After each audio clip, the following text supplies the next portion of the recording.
Hello student, my name is Navdeep Gupta. आज आपका vaccine series में स्वागत है। आज हमारा दूसरा वैक्सीन पोलियो वैक्सीन है।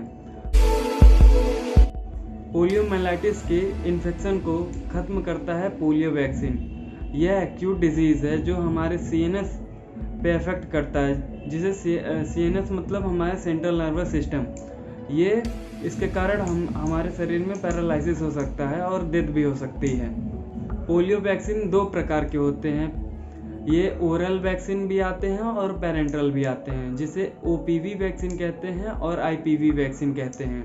ओपीवी वैक्सीन को ओरल पोलियो वैक्सीन कहते हैं और इसे दूसरा नाम भी है सैविन वैक्सीन। आईपीवी वैक्सीन का फुल फॉर्म है इनएक्टिवेटेड किल्ड पोलियो वैक्सीन। इसे साल्क वैक्सीन के नाम से भी जानते हैं। ओरल पोलियो वैक्सीन यह तीनों प्रकार के पोलियो वायरस के एंटीबॉडी को ब्लड में प्रोड्यूस करता है। Inactivated polio vaccine polio virus कितना भी घातक हो, लेकिन उसके अगेंस्ट ये हमें प्रोटेक्ट करता है। अब बात करते हैं इसके स्टोरेज की। हम आईपीवी वैक्सीन और ओपीवी वैक्सीन को 2 से 8 डिग्री सेल्सियस के टेम्परेचर पे रखते हैं रेफ्रिजरेटर में। बात करते हैं डोज की। ओपीवी वैक्सीन और आईपीवी वैक्सीन।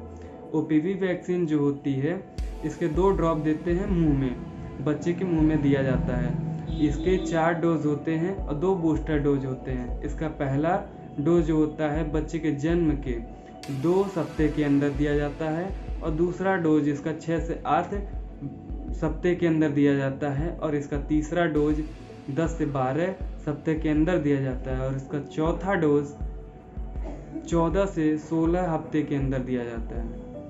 अब बात करते हैं इसके बूस्टर डोज की। इसमें 2 बूस्टर डोज होते हैं। पहला जो होता है 12 से लेके 24 महीने के अंदर दिया जाता है और दूसरा 5 साल के बच्चों के 5 साल होने पे दिया जाता है। अब बात करते हैं आईपीवी डोज के।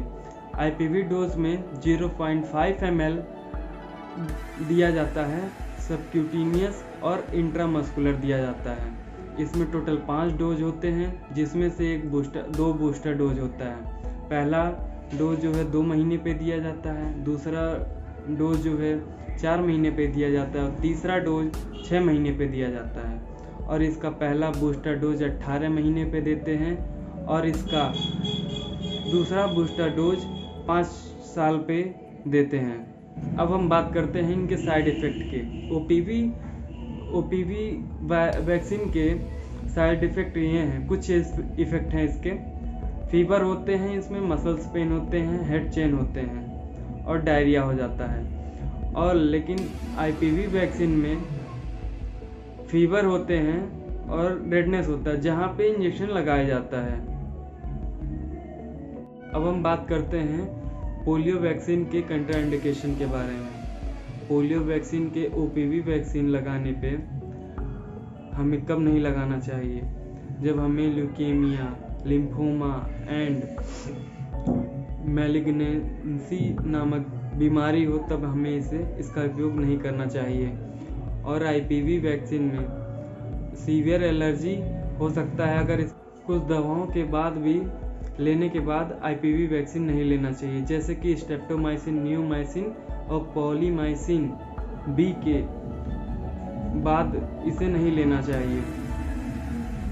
सीवियर एलर्जी हो सकता है। धन्यवाद स्टूडेंट, आपसे अगले वीडियो में मिलते हैं एक नई वैक्सीन के जानकारी के साथ। आज के लिए बस इतना ही।